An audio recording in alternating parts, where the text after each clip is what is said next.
नमस्कार, मैं अमृता पांडे। आप देख रहे हैं द बिहार टॉप। बिहार में शिक्षकों की भर्ती प्रक्रिया काफी तेजी से चल रही है। एक तरफ बीपीएससी से लगातार शिक्षकों की बहाली की जा रही है, वहीं दूसरी ओर एसीएस के पाठक स्कूलों का निरीक्षण कर स्कूली व्यवस्था को दुरुस्त करने में लगे हैं। इस बीच एक खबर यह भी है कि अब शिक्षा मंत्री डॉक्टर चंद्रशेखर भी एक्टिव मोड में है। स्कूल में शिक्षकों की भर्ती प्रक्रिया लगातार चल रही है। इसके साथ साथ अब यूनिवर्सिटी में भी गेस्ट फैकल्टी की वैकेंसी निकलने जा रही है।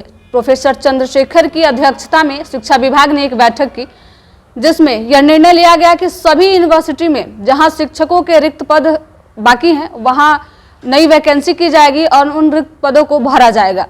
गेस्ट शिक्षकों की नियुक्ति प्रक्रिया को लेकर शिक्षा विभाग अब काफी एक्टिव नजर आ रहा है। इनके लिए शिक्षा विभाग ने तैयारी भी तेज कर दी है। ऐसे में अगर आप भी यूनिवर्सिटी में पढ़ाने की इच्छा रखते हैं तो नौकरी के लिए तैयार हो जाइए। गेस्ट टीचरों की वैकेंसी जल्द ही आने वाली है।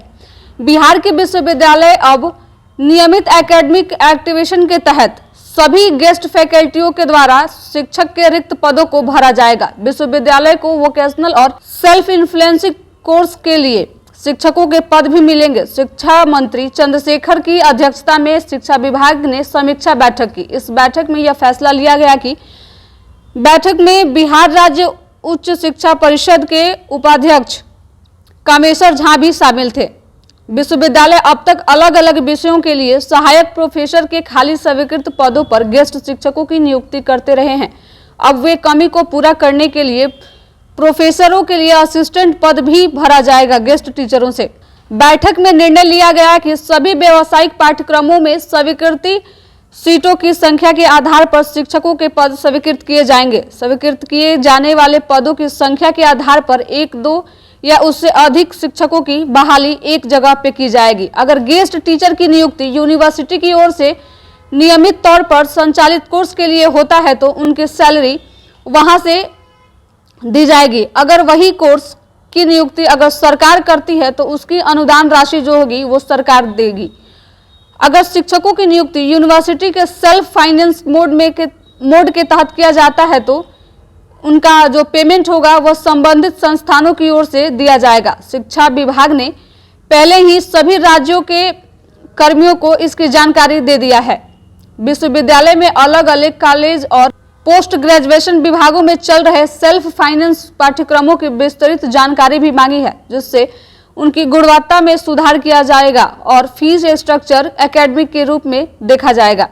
शिक्षा विभाग की ओर से एक और अहम फैसला लिया गया है, जिसमें चुने गए 100 बेस्ट रिसर्च स्कॉलर को वित्तीय अनुदान देने का फैसला लिया गया है।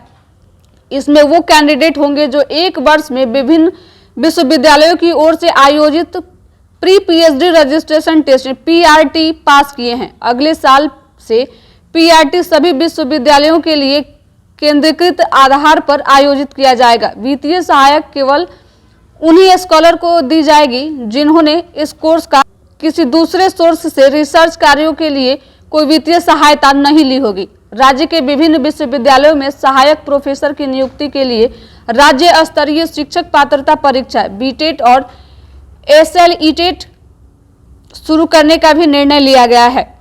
तो आपको बता दें कि अब सभी विश्वविद्यालयों में गेस्ट फैकल्टी की नियुक्ति की जा रही है, यानी कि जिस विश्वविद्यालय में शिक्षकों की कमी है, जहां पे विषयवार शिक्षक नहीं है, वहां गेस्ट फैकल्टी नियुक्त किए जाएंगे ताकि छात्रों के पठन पाठन में कुछ विशेष असर नहीं देखने को मिले। इसको लेकर शिक्षा विभाग लगातार कार्य कर रही है। यदि आपकी भी इच्छा है कॉलेज में पढ़ाई कराने का, तो इसके लिए आप तैयार हो जाइए। अब आप भी गेस्ट फैकल्टी के तौर पे किसी भी विश्वविद्यालय में पठन पाठन की क्रिया कर सकते हैं। फिलहाल इस रिपोर्ट में इतना ही। तमाम ऐसे अपडेट्स के लिए द बिहार टॉप को फॉलो करें। धन्यवाद।